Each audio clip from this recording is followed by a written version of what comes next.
clés de la ville, bien mieux avec Maxime.fr. Monsieur le maire, je vous présente Pierre Leroy, le président du groupe EP, avec une plateforme qui s'appelle Maxime, M-A-X-2-E-M, et il va nous parler de rénovation énergétique. Comment ça va, Pierre ? Impeccable, Olivier, Sylvain, monsieur le maire, mes hommages. Et vous savez quoi, à chaque fois que je vous la fais quand même Toulouse. Oui. Comment ça va, Pierre ? Je vais me prendre pour Pierre Bellemare. Ouais. Allez, on vous écoute. Une première place pour la ville de Caen. Selon une étude publiée l'an passé, votre ville, monsieur le maire, est la ville où les passoires thermiques ont le plus diminué en 2020, moins 38%.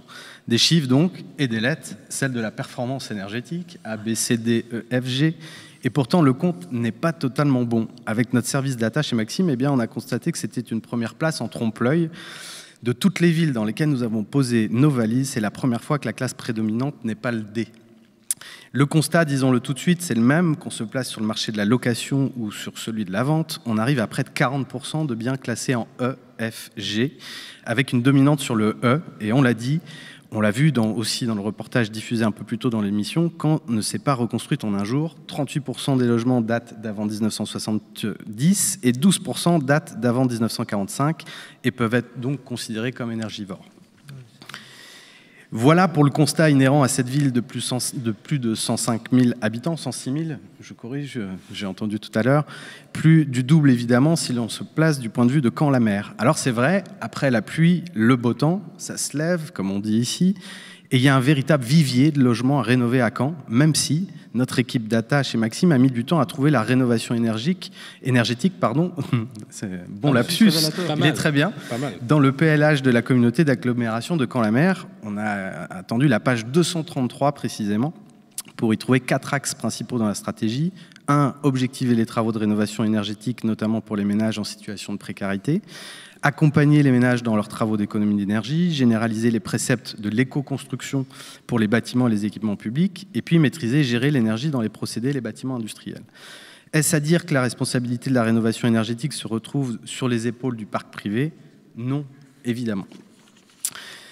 Vous, la mairie, eh bien, vous mettez en place des dispositifs incitatifs, comme par exemple, un peu à la manière d'autres régions, un chèque éco-rénovation avec des critères beaucoup plus larges que les aides classiques.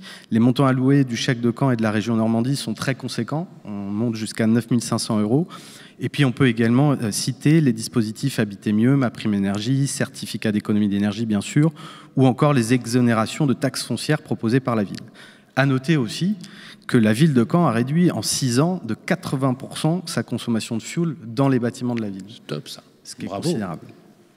On le redit, Sylvain, ça va dans le bon sens, mais il faut aussi que ça aille plus vite. La question est simple, comment réussir à combiner le confort de vie personnel, l'emploi local et l'économie sur la facture énergétique du pays ? D'autant que pour être dans le match, on sait que la France doit passer de 280 000 à 500 000 rénovations par an.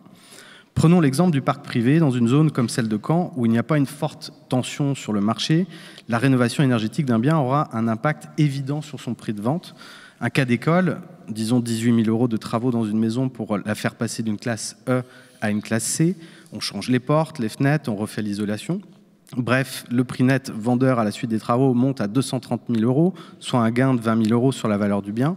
On pourrait le résumer comme ça, c'est rentable finalement d'acheter, de rénover et de revendre. Le ROI est quasi immédiat sur ce type de bien. Et puis il y a un élément que nous n'avons pas encore évoqué, qui est plutôt d'ordre géostratégique, n'est-ce pas ?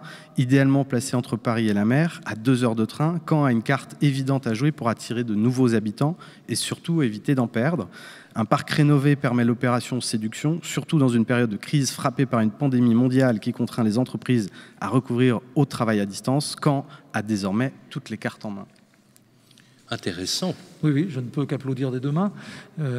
Alors sur le PLH, je vais peut-être l'ancienne version que vous aviez vue, parce que l'un des objectifs du nouveau PLH qu'on a adopté il y a moins d'un an maintenant, enfin un peu plus d'un an, c'est vrai que en tout cas avant les dernières échéances municipales, c'était que, évidemment, l'un des objectifs, c'était de remettre à niveau une partie de notre parc immobilier existant et de justement mettre l'accent sur tout ce qui peut faciliter la démarche des individus, parce que évidemment l'enjeu, il n'est pas que sur le parc social, qui a déjà fait un gros travail, mais aussi sur le parc parc privé.